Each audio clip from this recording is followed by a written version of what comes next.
Brought to you by...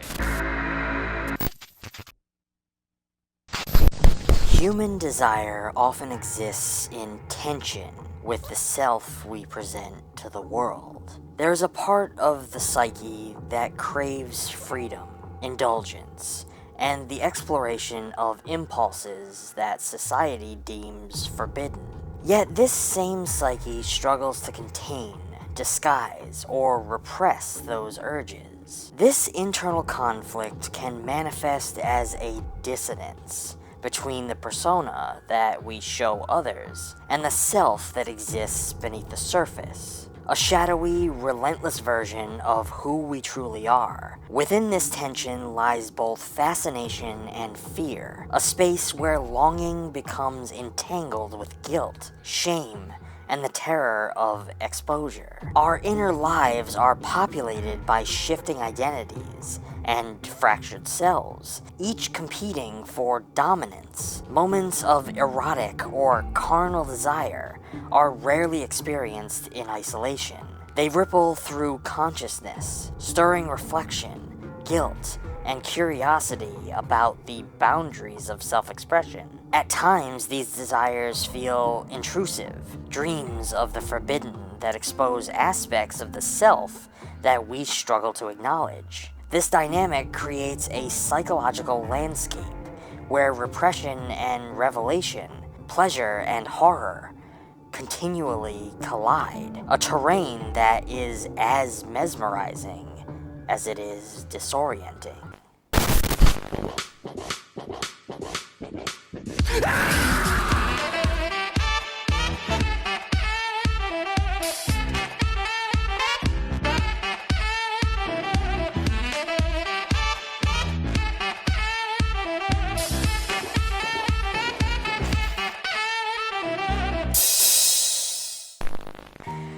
Hello friends, and welcome back to ETF. Chris Salvi's LOVERGURL unfolds less as a conventional narrative and more as a hallucinatory descent into the volatile interior of a woman at war with her own desires. Drawing inspiration from an unfinished Alfred Hitchcock story about a woman whose mind splinters after a one-night stand, the film honors that psychological seed while transforming it into something far more visceral, surreal, and intimately disorienting. In a dream I dreamt that was no dream, in a sleep I slept that was no sleep. I met the junk man in his scattered yard. Rather than using plot as a guiding architecture, Salvi constructs a cinematic dreamscape where the boundaries between identity, desire, fear, and self-presentation collapse into neon haze. The film becomes a psychological chamber, an unstable psychic environment where lust and dread coexist, and where the protagonist's mind becomes both the setting and the antagonist. What emerges is a film that is not about desire so much as haunted by it. LOVERGURL visualizes the psyche as a place where forbidden urges are not extinguished, but pushed into the shadows, where they mutate into something monstrous. The protagonist's crisis lies not in the one-night stand itself, but in the transgressive self that the encounter awakens. A darker, more primal version of herself that refuses to stay dormant. Salvi uses neon-drenched visuals, fourth wall ruptures, and disorienting narrative shifts to draw his audience directly into her inner conflict. We are not just watching her unravel, we are implicated in it. The film's eroticism is not romantic, it's psychological, even pathological. The neon palette feels less like stylization and more like exposure, illuminating a space where the protagonist's forbidden impulses cannot hide. Dreamlike sequences, part fever dream, part erotic nightmare, suggest a mind opening doors it has long kept locked. This is the realm of desires deemed socially unacceptable, the impulses people bury beneath acceptable identities. In these moments, LOVERGURL positions sexual exploration as both liberation and horror, The protagonist experiences longing not as something joyful, but as something dangerous, a force that threatens to dissolve the carefully constructed facade that she presents to the world. That fear, more than lust, drives the visual grammar of the film. Every frame insists that the desire is not merely felt, it is survived. One of Salvi's boldest psychological tools is the frequent breaking of the fourth wall. Characters stare directly into the camera, confronting the viewer with unnerving intimacy. The gaze is neither seductive nor accusatory, it's demanding. This becomes a symbolic act of confession. The protagonist wants to be seen authentically, yet fears the consequences of such exposure. Voyeurism and exhibitionism converge here. The camera becomes the lover, the judge, and the mirror. The protagonist's direct address to the lens signals a craving to reveal her true self, a primal desire to be witnessed in her rawest form, freed from the moral restriction she imposes upon herself. Yet the effect is discomfort, not empowerment. The audience becomes part of the internal struggle, embodying the gaze that she craves and fears in equal measure. LOVERGURL operates in unmistakably Lynchian terrain, a liminal dreamscape that evokes alternate dimensions from Twin Peaks that viewers never got to visit. But Salvi's use of surrealism is functional, not decorative. Dissociation becomes the central psychological mechanism, visualized as a fever dream where identities can split, disguise themselves, and bleed into one another.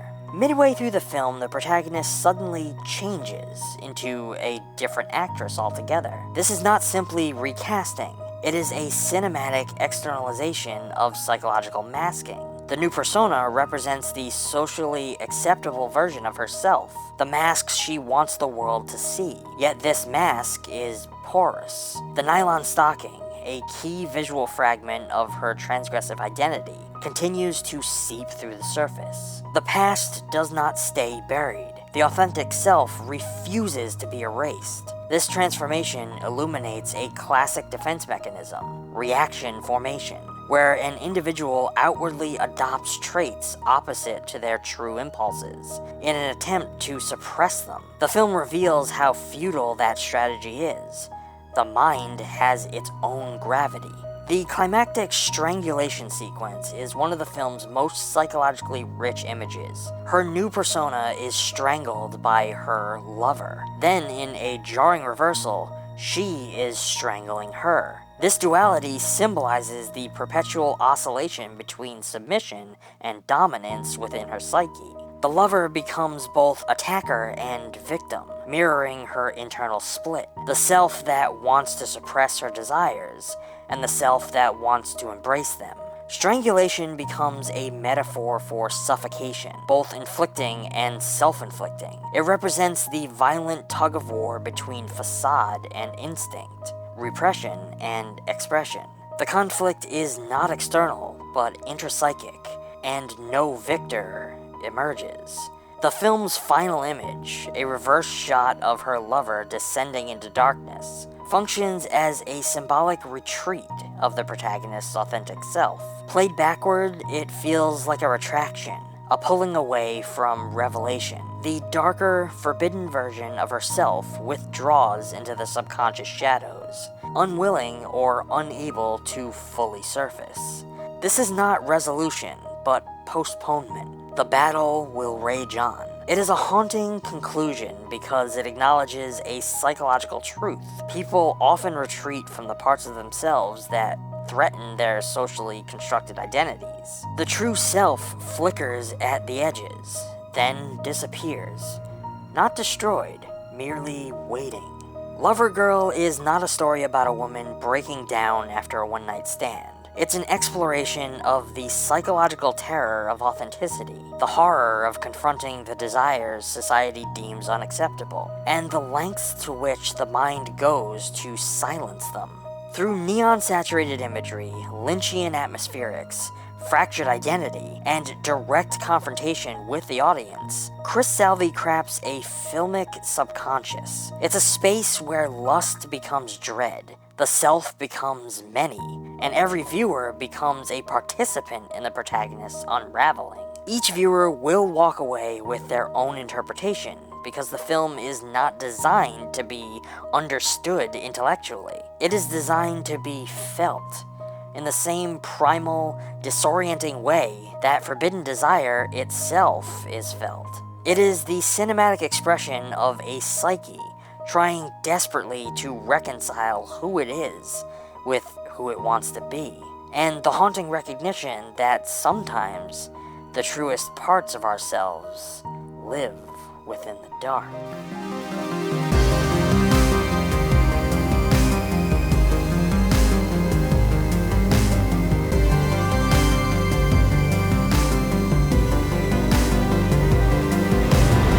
Well, friends, that's gonna be all for now.